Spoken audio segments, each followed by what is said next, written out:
Bonjour Aurore Berger. Bonjour. Merci d'être notre invité ce matin. L'actualité, c'est d'abord cet incendie qui continue en Gironde, qui certes est stabilisé, mais toujours pas maîtrisé ce matin. Ça fait plus d'une semaine que la forêt brûle, comme presque chaque été maintenant, et ça n'est visiblement que le début.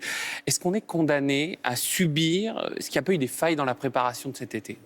Écoutez, pour avoir échangé en direct avec un certain nombre de médecins qui sont engagés sur place ou de sapeurs-pompiers, je crois qu'il faut comprendre et mesurer l'ampleur de ce dont on parle, c'est-à-dire d'un feu qui ne s'est jamais produit dans cette dimension-là, qui peut se produire en Californie, qui peut se produire en Australie, espèce de méga-feu qui emporte tout. Certains ont parlé de monstres de feu, et c'est ça. Et on a des milliers de femmes et d'hommes qui sont engagés depuis le premier jour, de sapeurs-pompiers, de militaires, de professionnels soignants, qui ont permis des évacuations, les évacuations des EHPAD, les évacuations des personnes fragiles, les évacuations de communes qui ont été touchées, qui ont garanti qu'il n'y ait aucun mort civil, ce qui n'a malheureusement pas toujours été le cas dans d'autres pays. Absolument. Donc ça veut dire un engagement maximal de notre pays, un engagement maximal de moyens humains et d'équipements, Et on va évidemment, qui ont été de cette déployés. mobilisation et de cette solidarité. Mais justement, vous parliez des pompiers. Les pompiers eux-mêmes, ils disent aujourd'hui on manque de moyens pour faire face à ces méga-feux, parce que vous le dites, c'est d'une ampleur inédite.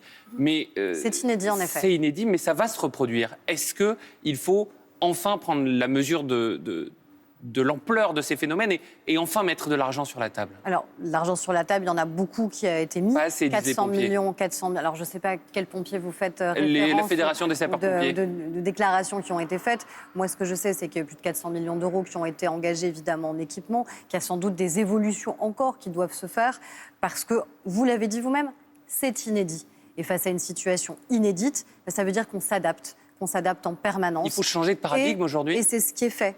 C'est ce qui est fait sur le terrain, de s'adapter commune par commune, périmètre par périmètre, action par action, pour garantir la protection des populations civiles.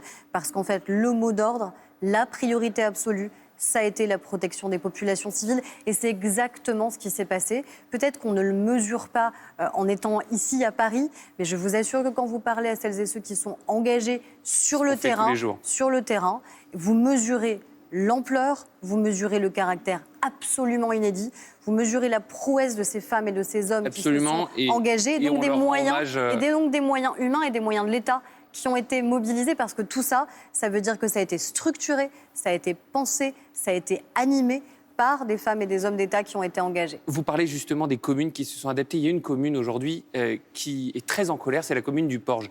Une petite demi-heure avant cette interview, nous recevions la présidente du collectif des habitants du Porge qui dit « Notre commune, elle a été abandonnée aux flammes, on n'a pas été alerté en temps et en heure ». Est-ce que l'État a failli concernant la commune du Porge ? Qu'est-ce que vous pouvez nous dire là-dessus ce matin ? Il y a évidemment une détresse dont il faut prendre la mesure.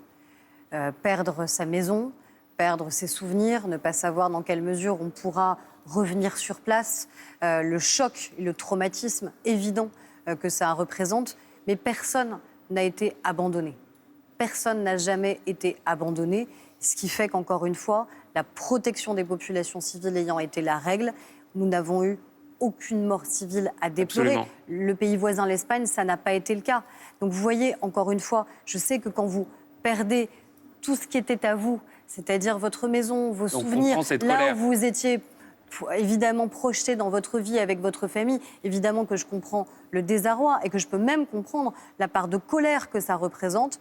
En revanche, il faut mesurer tout ce qui s'est produit, la manière avec laquelle le feu s'est propagé. Absolument. Les vents ont changé. Parfois, c'est en quelques minutes que le vent tourne, que le vent change. Et vos reporters l'ont d'ailleurs démontré. Ils étaient eux-mêmes sur place. Et d'un coup, ils voyaient des feux se propager, des feux changer de nature. Ceux qui étaient en première ligne face à ces incendies, où on le disait tout à l'heure, ce sont les sapeurs-pompiers. Beaucoup sont volontaires, ces sapeurs-pompiers. Oui.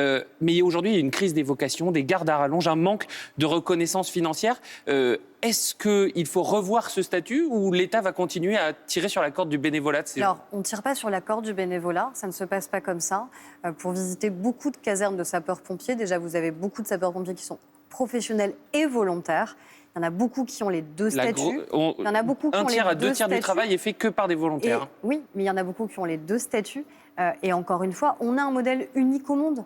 On a un modèle unique au monde qui fait qu'on a des femmes et des hommes qui souhaitent se mobiliser, qui souhaitent s'engager Et je crois que c'est quelque chose qui est assez unique et formidable. On s'est d'ailleurs beaucoup battu par rapport au risque d'une directive qui viendrait changer cela avec la Fédération des sapeurs-pompiers pour garantir ce modèle qui nous permet d'avoir des milliers de femmes et d'hommes qui sont engagés sur tous les fronts. Ils ont été engagés en Gironde, ils ont été engagés dans les Landes, ils ont été engagés dans le Var, ils ont été engagés aussi sur toutes les missions essentielles qui sont les leurs, parce qu'on n'a pas désossé les départements pour garantir qu'évidemment, en permanence, la protection des Français soit assurée.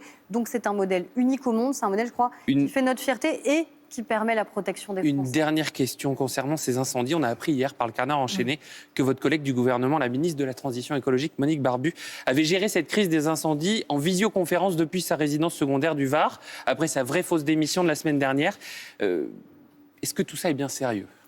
Est-ce que la question est bien sérieuse ? Oui. Écoutez, c'est peut-être ça choque beaucoup de gens ce matin. Ça choque peut-être des gens. Moi, je n'ai pas de commentaire à faire. Moi, je ne suis pas là pour savoir où se positionnent les ministres et à quel endroit ils sont pour répondre à vos questions, en fait. Est-ce qu'il n'aurait pas mieux valu la laisser démissionner la semaine dernière ? Je vous laisse l'inviter si vous avez des questions à lui poser. On va essayer, on lui posera la question. Rapidement, pour terminer, des questions du reste de l'actualité, notamment ce que vous portez, les questions de lutte contre les violences sexuelles faites aux femmes et aux enfants. Il y avait une loi intégrale qui avait été réclamée après l'affaire de la petite Liana. Est-ce que le gouvernement est prêt à inscrire cette loi intégrale et à mettre les 3 milliards d'euros que demandent les associations sur la table ? Alors, le gouvernement, non seulement y est prêt, mais le gouvernement s'y est engagé. Donc moi, j'échange au quotidien avec les parlementaires qui ont porté et qui portent cette proposition de loi intégrale. Quand est-ce qu'elle sera inscrite ? Est-ce que vous avez peut-être une date à nous donner ? Alors, déjà, les parlementaires vont faire le dépôt de cette proposition de loi, puisque c'est une initiative parlementaire dans le courant du mois d'août. Donc, on travaille à leur côté, évidemment, sur ce texte et sur cette proposition de loi.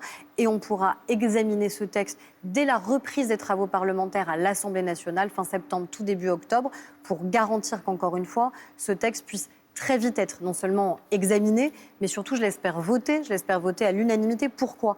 Parce que espérez que cette affaire ait créé un choc ? Alors, je n'ai aucun doute que cette affaire a créé un choc auprès des Français.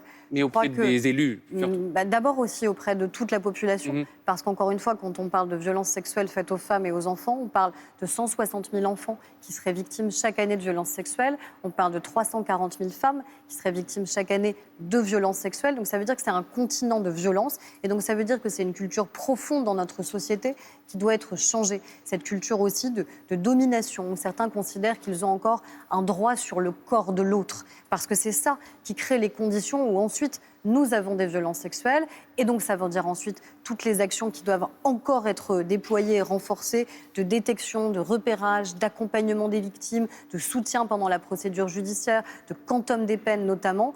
On l'a fait beaucoup dans le cadre du projet de loi sur la protection de l'enfant. C'est que je me suis beaucoup battue sur ce texte, sur la perpétuité notamment pour ceux qui avaient commis des viols en série sur des enfants. Cette mesure a été adoptée, sans les voix de la gauche malheureusement, mais a été adoptée. On a bien suivi ça, et on va évidemment, pouvoir sur notre antenne. à y travailler. Une toute dernière question. On a appris hier que la polémiste Ksenia Fedorova, accusée de propagande pro-Kremlin et de désinformation, faisait l'objet d'un arrêté d'expulsion du Quai d'Orsay. Le groupe Bolloré, son employeur, dénonce une atteinte à la liberté d'expression. Quelle est votre réaction ce matin ? Écoutez, on parle de quelqu'un qui clairement est dans une logique d'ingérence. C'est justifié pour vous ? Et dans une logique d'ingérence. Et dans notre pays, on ne peut pas accepter qu'il y ait des agents étrangers, c'est ça le principe de l'ingérence, qui cherchent à manipuler l'information, qui cherchent à désinformer. Donc on n'est pas sur le registre de la liberté d'expression, on est sur un risque de manipulation de l'information à des fins, encore une fois, au service d'intérêts qui ne sont pas les nôtres. Merci beaucoup, Aurore Berger, d'avoir été notre invité ce matin. La suite de la matinale spéciale sur la suite de ces incendies partout en France